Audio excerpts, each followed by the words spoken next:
Eh, t'as pas pris le bon fondement. C'est important. L'exemple que je vous ai donné tout à l'heure, c'est pas ce que paraît qui est important, c'est ce qu'il y a dans le cœur et quelle en est la source. Et surtout, ce qui est important, et on le voyait juste après, c'est que nous, le Seigneur, il faut qu'on bâtisse avec de l'or et de l'argent dessus. On comprend pas. C'est-à-dire que tu peux avoir des bonnes œuvres, amen, qui glorifient le Seigneur et lui seul. Amen. Parce que quand il va y avoir le feu qui va passer, je vais vous donner un exemple. Vous savez, moi j'ai une montre là. Bon, elle est en bois. Elle est en bois. C'est mes enfants qui m'ont acheté. J'ai 5 enfants, j'oublie de lire. Mais c'est mes enfants qui m'ont acheté parce que je suis aussi aumônier à la prison. Et pour entrer dans les prisons en France, il y a des, vous savez, des détecteurs.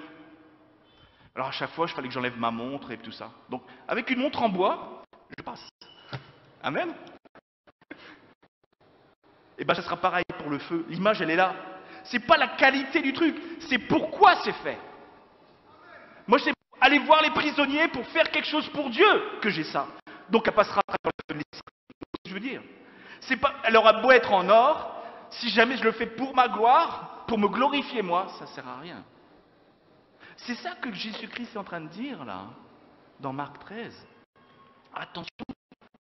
Tiens, ce qui est prouvé, c'est ce que Paul est en train de dire, excusez-moi. Parce que dès que la séduction arrive, dès que vous laissez séduire par ce qui paraît, la division arrive. Je n'ai pas besoin de vous expliquer, vous savez bien que là où ça commence, où ça va le plus, c'est chez les couples, dans les familles. Amen. Dès que la séduction vient et commence à s'immiscer entre un couple, là c'est pas... Et bien ce qui se passe dans un couple, ça se passe aussi dans l'église. On va faire en sorte que la séduction arrive et automatiquement j'ai un frère qui va partir d'un côté, un frère qui va partir de l'autre. Ouais, mais moi je ne pense pas comme toi. Oh, reviens à la parole de Dieu, reviens au fondement de Jésus-Christ et vous verrez, vous allez vous réunir, être solide.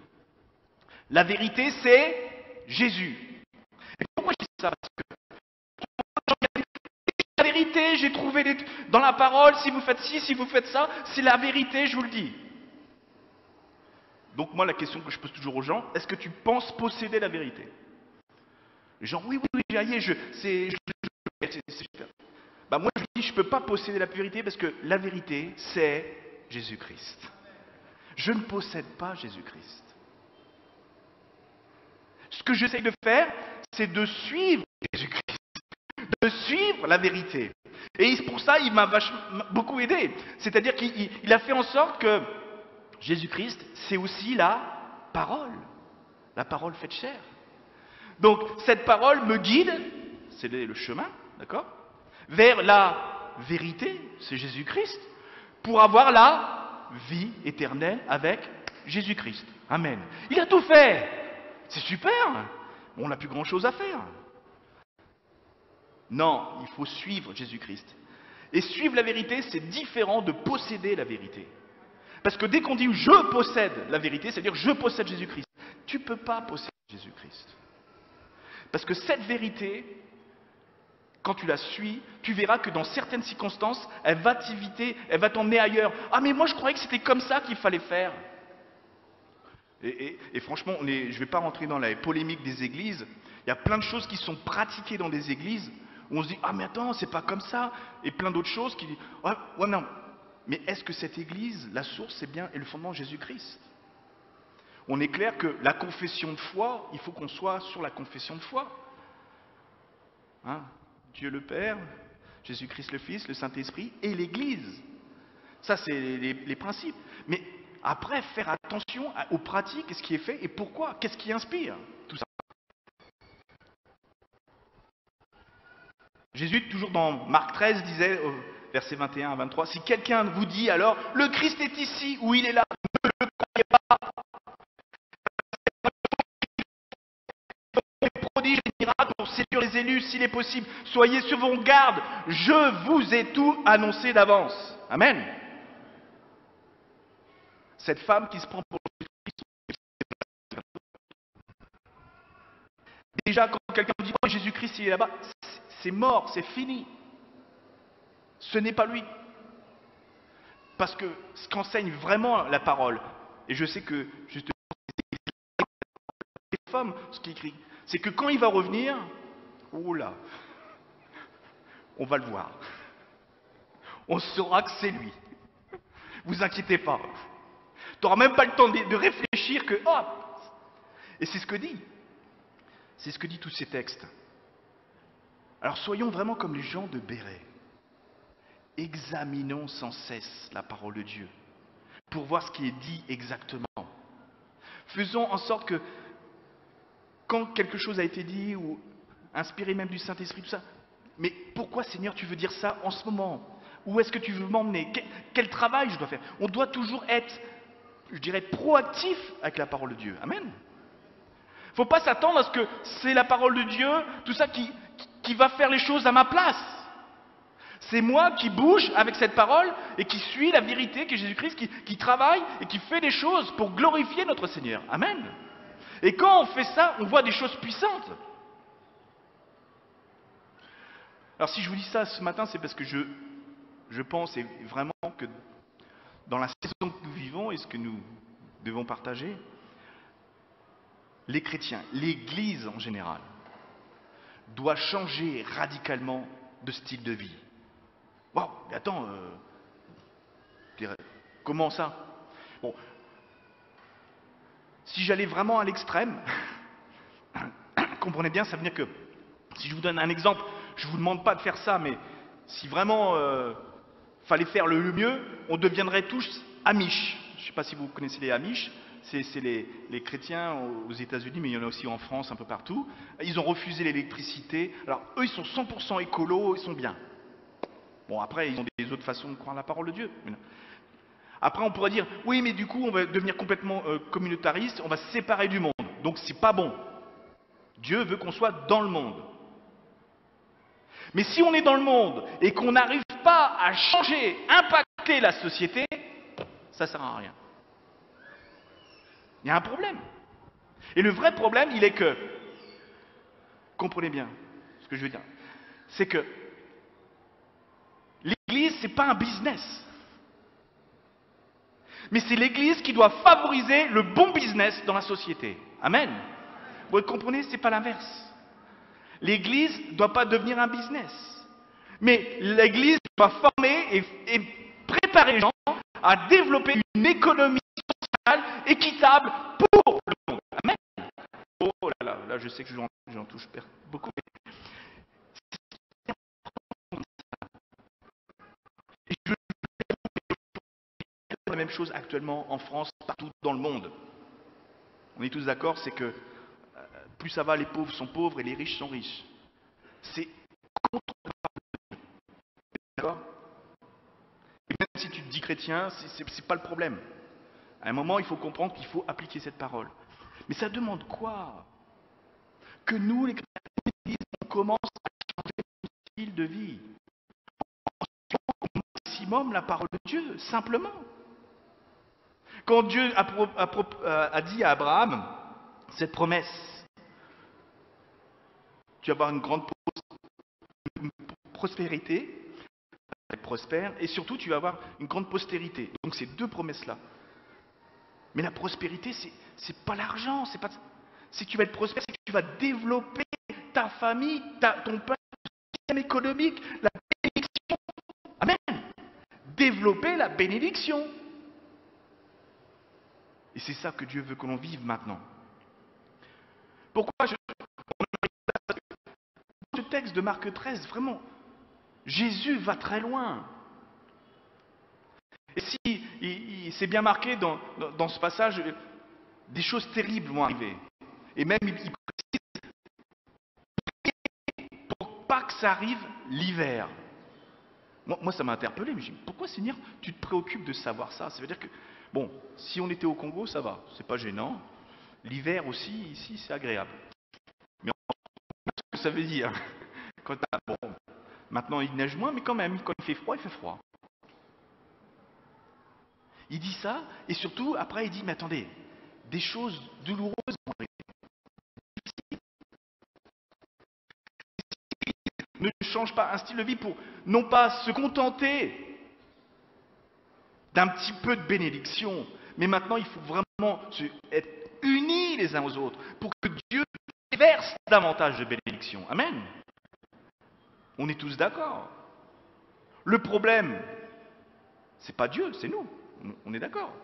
Pourquoi Dieu ne peut pas bénir davantage l'Église? C'est parce que l'Église est vraiment un vase d'argile et qu'elle n'est pas encore équipée, assez solide pour recevoir le maximum de bénédiction. Amen. Ce n'est pas des personnes individuellement qui doivent recevoir une bénédiction. Je l'ai dit tout à l'heure, l'Église c'est vous, c'est les pierres vivantes. Mais quand l'Église est consolidée et sur le bon fondement, là il pourra y avoir des vraies bénédictions. Quand on parle des bénédictions, on l'a chanté tout à l'heure. Fais pleuvoir, ouvre les écluses des cieux. Mais Dieu il attend que ça, d'ouvrir les écluses. Je veux bien. Et surtout là, ici, vous avez une image. C'est le fleuve Congo. Il est puissant. Vous savez, il y a toute une partie où on ne peut pas naviguer. C'est tellement puissant. Imaginez que Dieu il lâche sa puissance sur nous. Actuellement, on ne serait pas dans la capacité de recevoir ça. Comme je dis toujours, si vraiment il y avait un réveil, toute la puissance de Dieu qui arrivait maintenant, c'est un exemple. Ça veut dire que tout d'un coup, la puissance du Saint-Esprit vient sur la ville de Kinshasa, et tout d'un coup, les gens, ils viennent de partout. Parce qu'ils savent qu'il y a la présence de Dieu, ils viennent de partout, et ils veulent rentrer, ils veulent glorifier Dieu. Qu'est-ce qu'on fait? On fait quoi? Vous êtes équipés? Vous avez déjà pensé à ça? Alors je sais que, ici on travaille beaucoup à faire des écoles, des formations de disciples, mais il faut vraiment y travailler tous. Et le discipulat, être un disciple du Seigneur, la première des choses, c'est simplement dire à Dieu, me voici Seigneur. C'est tout. Il ne te demande pas, moi c'est l'avantage, je n'ai pas fait d'école théologique, je vous le dis clairement. Mais quand Dieu t'appelle, je préfère lui répondre à Dieu que répondre à des demandes de diplôme. Mais ça veut dire quand même que tu es responsable. Alors il ne te demande pas si tu as des diplômes, tout ça, mais il te demande simplement, qui enverrai-je? Alors il faut être prêt à ça. Et si vous êtes tous prêts, oh là là, ça change radicalement les choses autour de nous. Jésus-Christ l'a dit encore une fois de plus. Priez pour avoir des ouvriers. La moisson, elle est là. Kinshasa, c'est prêt. Mais il faut des ouvriers. Et quand je dis changement radical de vie, moi je crois qu'il y aurait un changement radical de vie si, franchement, tous les chrétiens, dans leur vie de tous les jours. Non? Vous n'êtes pas d'accord? Un peu difficile. Quand je viens à l'église, bonjour mon frère, bonjour ma soeur, on est tous, je t'aime, on est d'accord? Mais dès qu'on sort dehors, dès qu'on est dans les embouteillages, bref, là ça ressort, on est d'accord? C'est la même chose en France, ça ressort là, Eh ben non, là il faut travailler là-dessus. Il faut faire en sorte que ce que je fais le dimanche, ce que je fais la semaine, tout le temps, ça soit à la gloire de mon Seigneur. Et ça, je sais, je vous le dis, on peut prêcher ça à tout le monde. Mais Jésus-Christ disait, toujours dans Matthieu 13, « Instruisez-vous par une comparaison tirée du figuier. Dès que ses branches deviennent tendres et que les feuilles poussent, vous connaissez que l'été est proche. De même, quand vous verrez que ces choses arrivent, sachez que le Fils de l'homme est proche, à la porte. Je vous le dis en vérité, cette génération ne passera point, que tout cela n'arrive. Le ciel et la terre passeront, mais mes paroles ne passeront point. » Amen. Ces paroles ne passeront point. Donc, juste avant, il venait de dire, je vous ai tout prévu, dit d'avance, donc vous devez savoir tout, comment ça fonctionne. Ah, mais j'ai pas tout compris. Il dit, instruisez-vous. Ça vient du mot, le mot mantanos, qui vient du mot mantana, qui veut dire disciple. Eh bien, ce mot-là, il dit, il faut que tu aies l'habitude, tu aies la coutume de travailler la parole de Dieu. Il faut que tu travailles ça parce que quand tu génères une attitude de travail de la parole de Dieu et de mise en pratique, ça deviendra ton style de vie. Et cette parole qui fait référence à un figuier nous rappelle parce que le figuier dans la parole, ça représente justement l'étude biblique. Notamment, on le voit quand c'est Nathanaël. Nathanaël qui voit Jésus-Christ et qui a reconnu Christ de Dieu, le Messie. Et Jésus-Christ qui lui dit, toi qui étais sous le figuier, donc qui étais dans l'étude de la parole, rien qu'en me voyant de loin, tu savais que j'étais le Fils de Dieu. Ben, tu verras de grandes choses.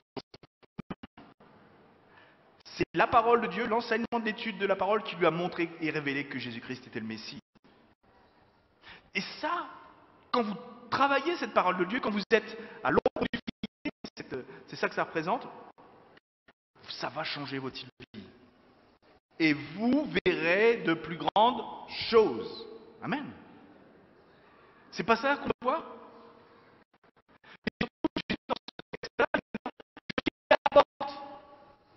Alors bien souvent, on compare cette porte à la porte de nos cœurs et on dit oui, faut que tu laisses entrer Jésus-Christ. Jésus-Christ parlait à ses disciples, il parlait à l'Église en général, et on a une confirmation dans Apocalypse 3, versets 20 à 22, qui nous dit « Voici, je me tiens à la porte et je frappe.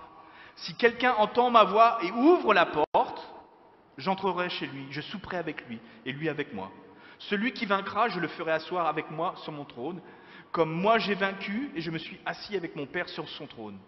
Que celui qui a des oreilles entende et que l'Esprit dit aux églises. » Amen. Donc Jésus, cette porte-là, ce n'est pas les portes de ton cœur. C'est la porte qui sépare l'Église de Jésus-Christ.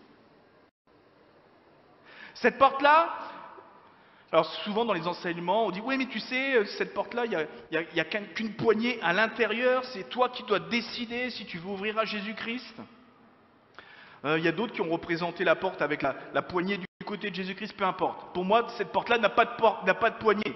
Hein? C'est Dieu le Père qui décidera au moment qu'il voudra pour ouvrir cette porte entre Jésus-Christ et l'Église. Amen. Vous savez qu'on va à un repas des noces quand même. Vous savez qu'on est fiancé avec lui. Et dans Marc 13, c'est bien ce qui est marqué. Pour ceux qui jouent de la personne, ni le Fils, mais le Père. Ça pour vous dire qu'il faut être vraiment comme les gens de Béret. Là, je viens de vous donner un petit exemple. On peut utiliser la parole de Dieu pour exhorter, encourager, donner des petits trucs. Mais il y a des moments, nous, en tant qu'Église, il faut vraiment revenir et remettre les choses dans le contexte pour savoir à qui s'adresse cette parole. Et Jésus, là, s'adresse à l'Église. Et il dit, je suis derrière la porte. Et si la porte s'ouvre, c'est le Père qui va décider. À n'importe quel moment, il dit, est-ce que tu es prête, Église? Bon. Et vous savez, comme toutes les mariées, hein, c'est ça, dans un mariage, la préparation, c'est dur, hein, il y a du boulot. C'est interpellant de voir que nous devons tous nous préparer. Et c'est pour ça que ce chapitre de Marc 13, Jésus finit par cette parabole. Et c'est pour ça qu'il faut vraiment la lire comme ceux de Béret auraient pu la lire, où il dit, à partir du verset 34, « Il en sera comme d'un homme qui, partant pour un voyage, laisse sa maison, remet l'autorité à ses serviteurs. » Les serviteurs, c'est nous. Indique à chacun sa tâche. Toi tu feras ci, toi tu feras ça, ok, chacun son ministère. Et ordonne aux portiers de veiller. Veillez donc, car vous ne savez quand viendra le maître de la maison, ou le soir, ou au milieu de la nuit, ou au chant du coq, ou le matin. Craignez qu'il ne vous trouve endormis à son arrivée soudaine. Ce que je vous dis à tous, c'est veillez. Amen. Jésus dit à l'Église, veillez. Qu'est-ce que tu cherches à savoir comment ça va finir? Je te demande de veiller, d'être réveillé. Quand on dit veiller, c'est pas simplement ah oui, mais attends, faut que je reste. Non, non. Déjà, il faut que tu veilles à ce qu'on te dit. Vérifie ce que l'on te dit.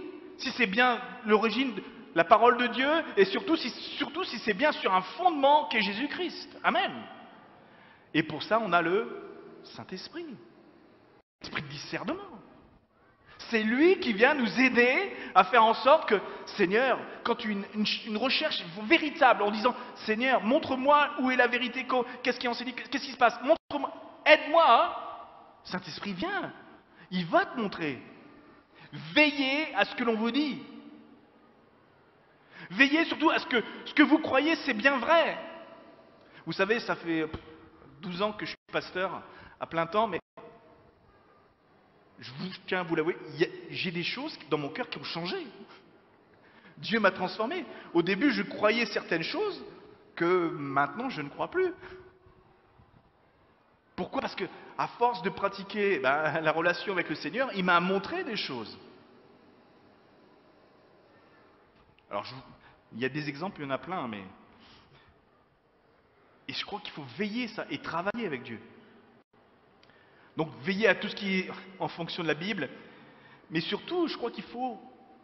Et là, encore, il y a une autre parabole que Jésus a faite dans Matthieu 25, avec les vierges sages, les vierges folles. Veillez comme les vierges sages à avoir suffisamment d'huile pour rester devant la porte. Amen. Parce qu'au moment que les folles elles sont parties acheter, vous savez, la porte s'est ouverte, mais la porte se referme. Et si tu n'es pas à côté de la porte, si tu n'es pas prêt à rentrer dans le royaume, dommage. Jésus emploie des expressions, il y aura des grincements de dents. Ouh. Alors c'est vrai que ce que je viens de vous dire, il n'y a rien de nouveau sous le soleil. D'accord? Parce que Jésus-Christ nous l'a déjà annoncé. Mais retenez une chose essentielle, Jésus-Christ, c'est la vérité. On ne peut pas la posséder, mais il faut la suivre. Il faut la travailler. Et ça, c'est simplement en faisant comme les gens de Béret. Examinez la parole de Dieu tous les jours. Même si des fois vous allez lire des passages du texte, je ne sais pas, pour ceux en tout cas qui ont lu Deutéronome 15 à 18, il y avait pas mal de choses quand même. Notamment un passage intéressant sur le roi, comment un roi devrait se comporter. Donc un responsable d'État, comment il devrait être. Pas beaucoup de femmes, pas beaucoup de chevaux, pas beaucoup d'argent. Il devrait... Hein, c'est ce qui est marqué dans la parole. Donc on voit bien qu'on a des difficultés. Mais surtout, je crois que à partir du moment qu'on travaille cette vérité, ça va nous unir les uns aux autres davantage. Je ne serai plus obnubilé par le conflit. Et automatiquement, Dieu pourra augmenter sa puissance et sa bénédiction sur l'Église, qui doit la retransmettre dans la société. Amen. Alors merci Seigneur pour cette parole. Je tiens simplement à ce que tu fasses en sorte qu'il n'y ait aucun doute, aucune incrédulité qui vienne s'installer. Et que par la puissance du Saint-Esprit, cette parole puisse être semée. Oui Seigneur, fais en sorte que seulement les perles restent dans les cœurs, que toute la partie charnelle que j'ai pu apporter à ce message soit ôtée maintenant dans le nom puissant de Jésus-Christ. Et que tu bénisses vraiment ton Église, celle qui est en train de se préparer à veiller, parce que tu es derrière la porte, tu es présent à nos côtés, dans le puissant nom de Jésus-Christ. Amen.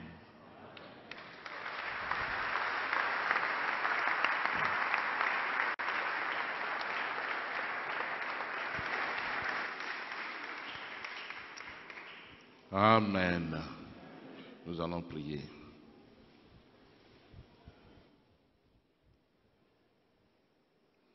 Mais bien avant de prier, frères et sœurs, il est important de réfléchir un peu par rapport à cette parole.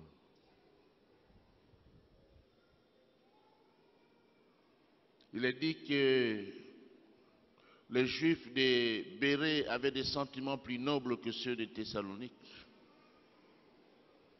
Et ils avaient reçu la parole de Dieu avec plus d'empressement. Ils examinaient les Écritures pour voir ce qu'on leur disait était exact.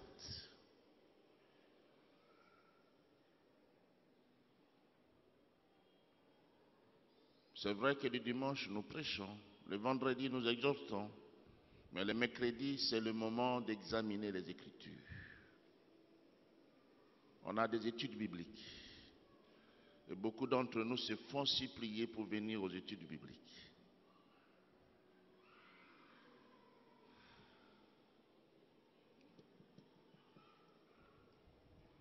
Frère et sœur, est-ce que cette parole t'a touché toi personnellement?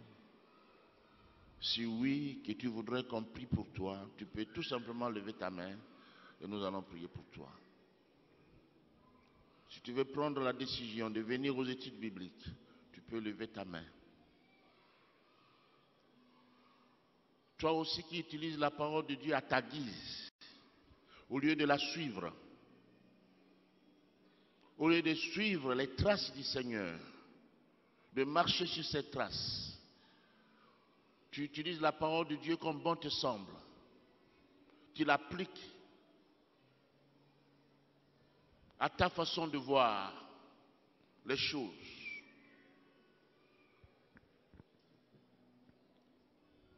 Tu la mélanges avec la culture. Tu peux aussi lever ta main. Je demande à ceux qui ont levé leurs mains de garder leurs mains levées, s'il vous plaît. Nous allons prier ensemble avec eux. Merci. Je vais m'adresser aussi à ceux-là qui n'ont pas encore reçu Christ. À ceux qui ne croient pas en Christ. Et qui sont là ce matin au milieu de nous. Qui voudront le recevoir comme leur Seigneur, leur Sauveur personnel.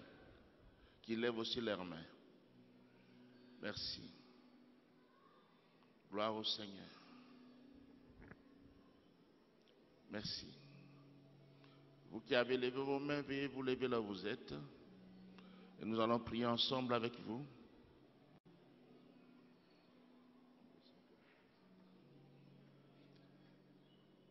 Levez-vous là où vous êtes, s'il vous plaît.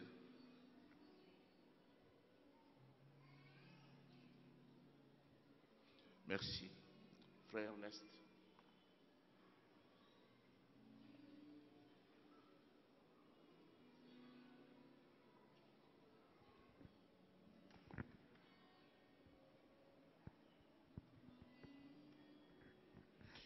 Prions. Précieux Père Céleste, merci pour ta parole ce matin. Tu vois ce frère, sœur, Seigneur,